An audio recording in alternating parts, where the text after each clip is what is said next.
2008년도 제가 미국 캘리포니아의 LA 근교의 클레어몬트라고 하는 도시에서 유학생으로 있었던 시절이었습니다.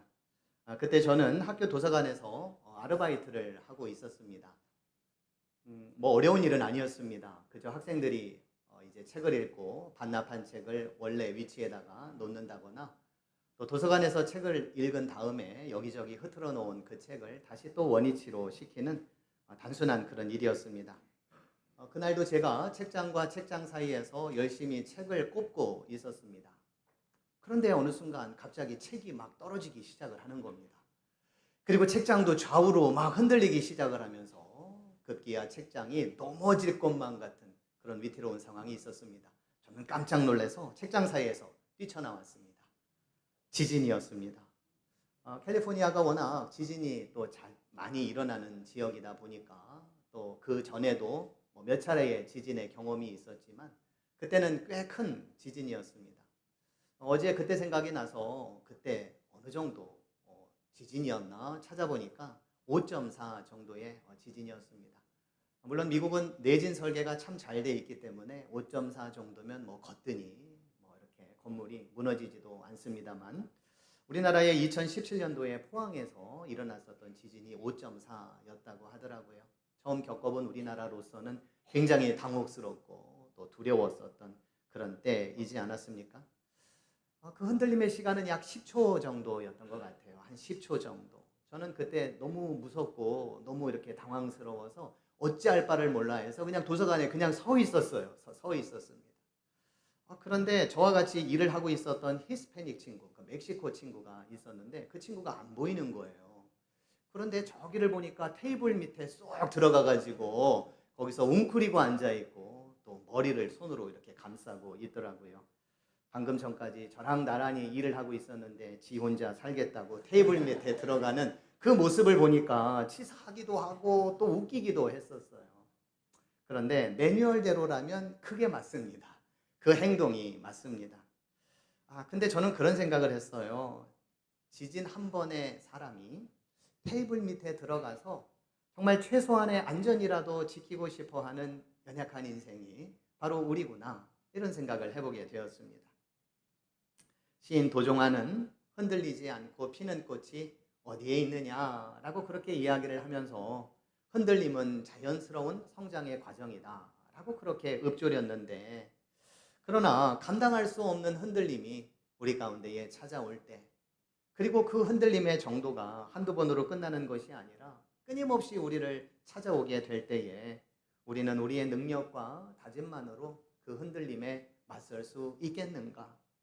그때도 우리는 이 흔들림이 자연스러운 성장의 과정이라며 그렇게 유연하게 말을 할 수 있을까? 오늘 시편 46편은 이 고민 앞에 서 있는 연약한 인생들에 대해서 흔들리는 우리의 인생이 어떠한 대답과 또 어떠한 뜻을 가지고 나아가야 하는지 그 근원적인 대답에 대해서 말씀해주고 있습니다. 오늘 본문의 시인도 흔들림을 경험하고 있습니다. 그런데 그 흔들림의 정도는 책장이 흔들리는 정도의 흔들림이 아니라 상상을 초월하는 그런 흔들림입니다. 그 흔들림에 대해서 2절과 3절이 이렇게 설명을 합니다. 그러므로 땅이 변하든지 산이 흔들려 바다 가운데에 빠지든지 바닷물이 솟아나고 뛰놀든지 그것이 넘침으로 산이 흔들릴지라도 우리는 두려워하지 아니하리로다. 땅이 변하고 또 산이 바다에 빠지고 그리고 바닷물이 솟구치는 것, 이것이 어떠한 상황인지 우리가 실감이 나지 않을 수도 있습니다. 하지만 이것은 한마디로 말하면 창조의 질서가 무너지는 것과 같은 두렵고 암담한 상황입니다. 제가 겪었던 지진은 아무것도 아닌 겁니다. 도저히 흔들리지 않았던 세상, 그리고 흔들리지 않을 것 같은 그러한 세상이 한순간에 처참하게 무너지는 경험을 지금 시인은 하고 있는 겁니다.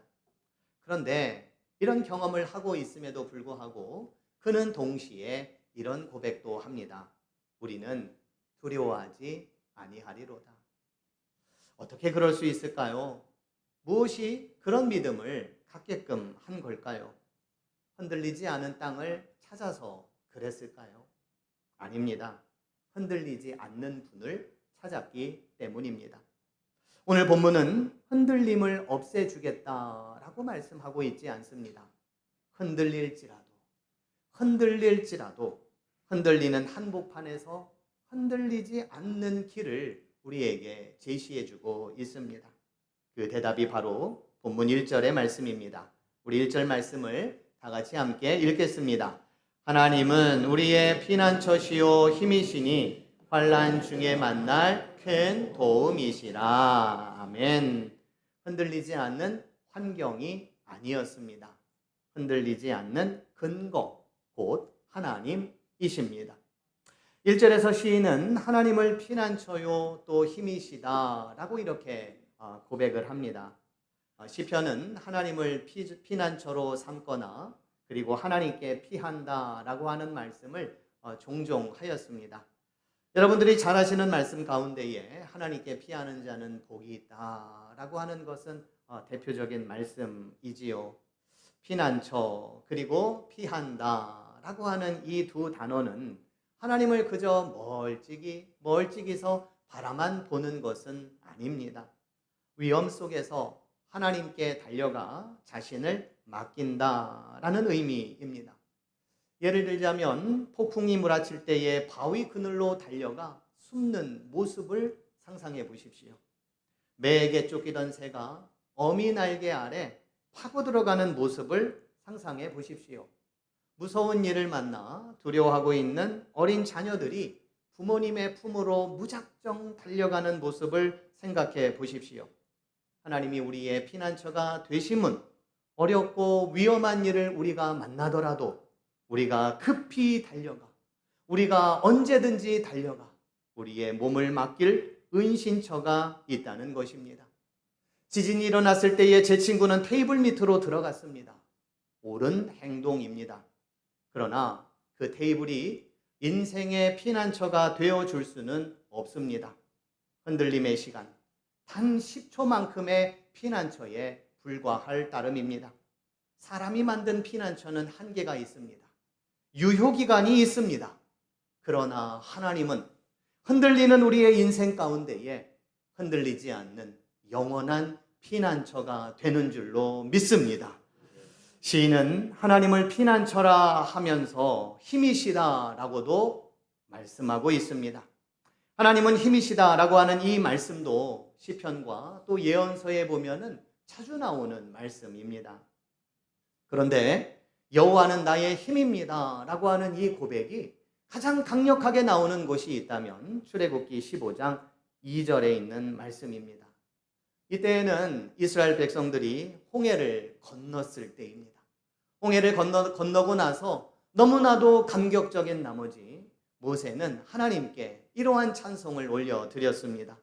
여호와는 나의 힘이요 노래시며 나의 구원이시로다. 그는 나의 하나님이시니 내가 그를 찬송할 것이요 내 아버지의 하나님이시니 내가 그를 높이리로다. 모세와 이스라엘 백성들은 홍해를 건넜습니다. 요동치는 파도와 물결 속에서 마침내 바다를 건넜습니다. 인간의 상식으로는 불가능한 일이었습니다. 그러나 여호와께서 힘이 되어주셔서 바다까지도 건너게 하셨습니다. 이스라엘은 이미 홍해라고 하는 혼돈의 바다를 걸어간 경험을 갖고 있습니다. 그러므로 시인과 시편의 공동체는 바다가 다시 요동친다 하더라도 하나님이 우리의 힘이 되심을 분명히 믿습니다라는 그러한 믿음의 고백이 그들 가운데에 있었던 겁니다. 오늘 시인은 이렇게 고백합니다. 하나님은 우리의 힘이십니다. 우리 조상들로 하여금 홍해를 건너게 하신 구원의 힘이십니다. 그들의 조상들이 얻었던 하나님의 놀라운 은혜, 그 은혜는 지금도 유효하고 지금도 여전히 살아있는 이스라엘 백성들에게 그리고 흔들리고 있는 백성들에게 힘이 되시는 하나님의 능력인 것입니다. 하나님은 우리의 피난처시고 힘이심을 믿으시기 바랍니다.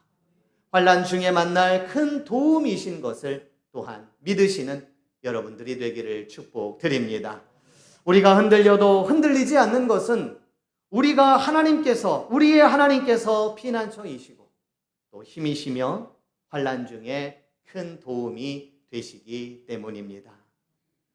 4절에 보시면 격렬하게 요동치던 땅과 바다와 산을 뒤로 하고 다소 잔잔한 분위기가 이제 이어집니다.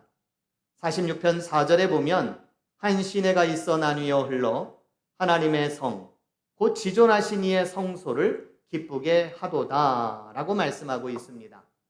잔잔하게 흐르고 있는 이 시내, 이 이미지는 앞선 2절과 3절에서 요동치는 바다와는 대조되는 그런 모습입니다. 바닷물이 솟아나고 뛰놀고 넘쳐대는 것과는 달리 4절에서 이 시냇물, 이 한 시내는 평화롭게 하나님의 성 안에 흐르고 있습니다. 시냇물이 흐르는 이곳은 하나님의 성 예루살렘입니다.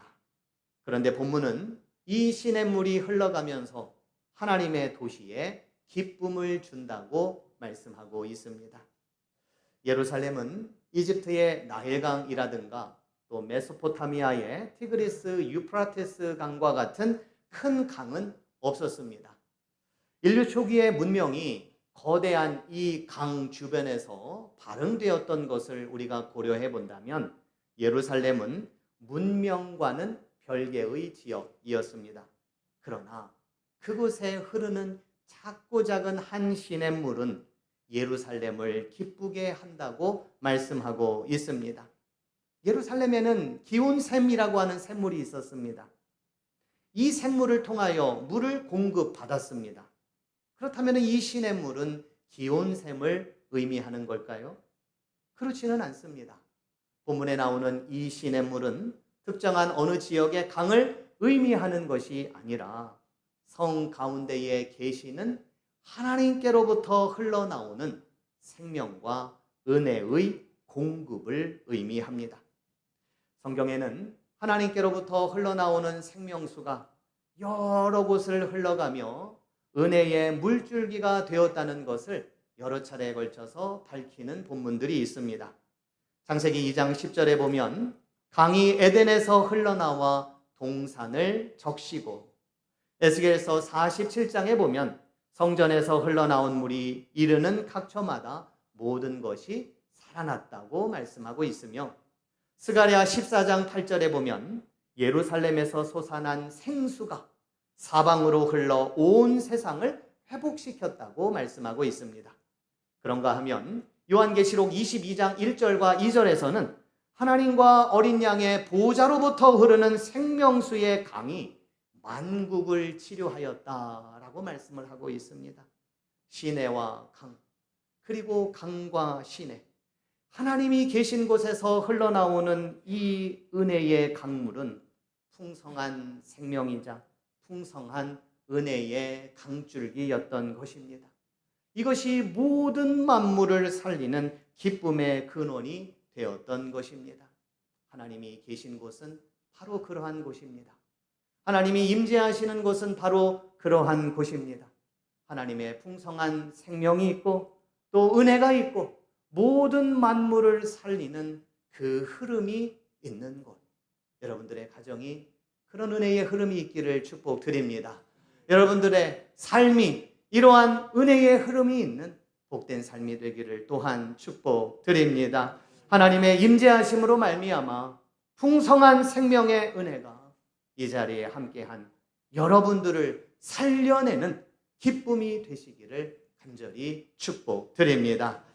시편 46편 5절에서 시인은 하나님이 그 성 중에 계심에 성이 흔들리지 아니할 것이라, 새벽에 하나님이 도우시리로다 말씀하였습니다.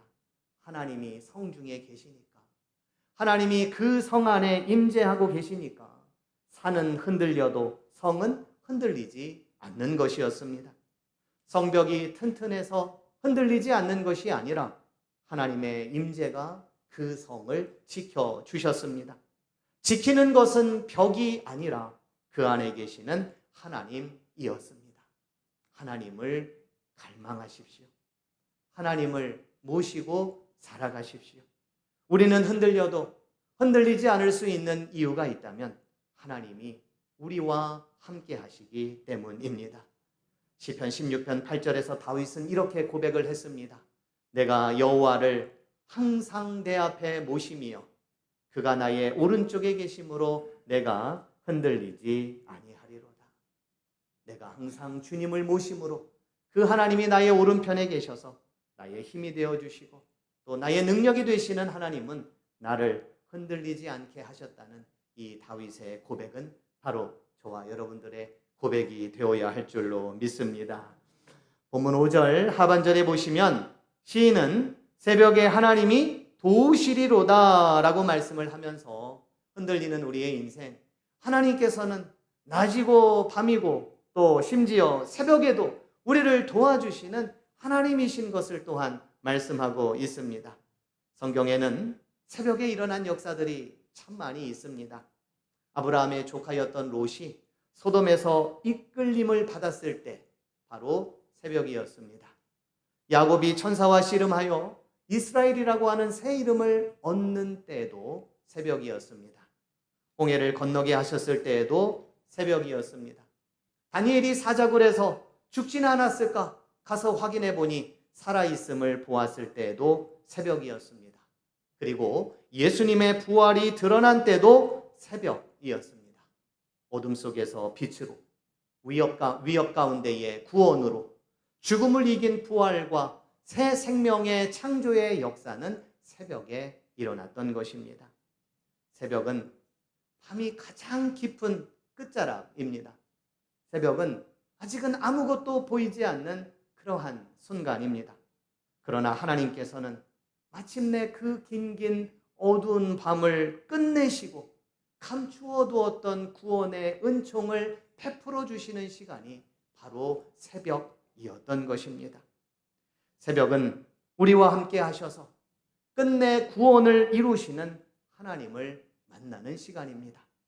흔들릴 수 있는 우리의 삶을 흔들리지 않는 하나님의 손에 맡길 수 있는 시간도 새벽입니다. 하나님은 새벽에도 우리를 붙들어 주십니다. 하나님은 언제나 우리를 붙들어 주십니다. 흔들리며 살아가고 있는 우리의 인생을 불쌍히 여겨주셔서 새벽에도 붙들어 주시는 하나님이십니다. 긴 밤 흔들리며 살아갔었던 우리의 인생을 붙들어 주시는 그 하나님의 은혜를 어느 순간인들 기억하시고 또 경험하시는 여러분들이 되기를 축복드립니다. 이제 오늘 시편의 시인은 흔들리는 우리의 인생을 위하여 마지막으로 이러한 가르침을 줍니다.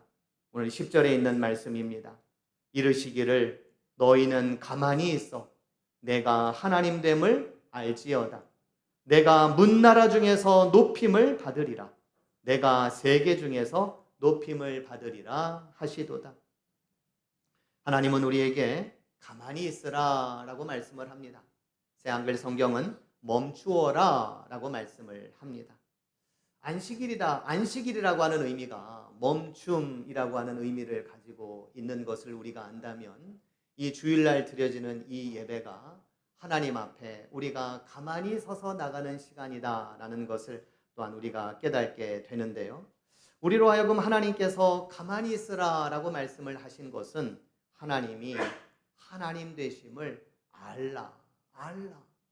알라라고 말씀을 하시는 겁니다. 하나님이 하나님 되심을 너희는 알지어다.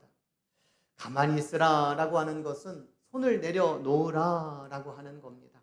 힘을 빼라 라고 하는 그런 의미입니다. 우리는 흔들리는 존재이면서도 흔들리는 것을 분명히 알면서도 무언가를 끊임없이 하고 무언가를 끊임없이 도전하고 무언가를 끊임없이 이루고자 합니다. 가만히 있지를 못하고 그 손을 내려놓지를 못합니다. 그런데 본문 8절과 9절에 보시면 하나님이 땅을 황무지로 만드셨고 땅끝까지 전쟁을 쉬게 하셨다라고 말씀을 하고 있습니다. 가만히 있지 못하는 인간의 행적은 전쟁입니다. 전쟁을 만드는 것입니다. 싸움을 만드는 것입니다. 그런데 우리가 똑똑히 보아야 할 하나님의 행적에 대해서 성경은 그 전쟁을 끝내신 것이다 라고 이렇게 분명히 말씀을 하고 있습니다. 특별히 본문은 전쟁을 쉬게 하셨다라고 이렇게 말씀을 하고 있습니다. 쉰다는 말은 언제고 다시 또 싸운다라고 하는 그런 의미가 아닙니다. 안식을 뜻합니다. 하나님께서는 우리로 하여금 안식을 주신다라고 하는 거예요. 하나님은 세상을 창조하시고 일곱째 날에 안식하셨습니다. 그 안식의 쉼, 그리고 전쟁을 쉬게 하셨다라고 하는 이 쉼이 같은 말입니다. 하나님은 창조의 안식을 주신 그 손으로 말미암아 우리의 전쟁을, 우리의 싸움을, 우리의 흔들림을 안식해 하시는 분이시라는 것입니다. 우리가 그토록 붙들고 있고 그토록 애쓰고 있는 전쟁과 같은 이 삶에서 이제는 벗어나 이미 전쟁을 끝내신 하나님 앞에 나와 참된 안식을 누려라. 우리 주님께서는 우리로 하여금 그 길을 열어주셨던 것입니다. 흔들리는 우리의 인생이지만 안식이 없기에 우리가 흔들리지 않겠습니까? 그러나 하나님께서는 이 세상 가운데에 누리지 못하는 그 안식의 삶을 하나님께로 나와 누리실 수 있도록 우리에게 은혜를 베풀어 주셨습니다. 얼마나 전쟁 같은 우리의 삶입니까? 얼마나 또한 싸움이 많이 일어나는 또 우리의 인생입니까? 그러나 하나님은 전쟁을 끝내시고 안식을 주시는 하나님이십니다. 그 하나님 안에서 안식을 누리시는 저와 여러분들이 되기를 축원드립니다. 절박한 위기 앞에서 우리는 지푸라기라도 잡는 심정으로 살아갑니다.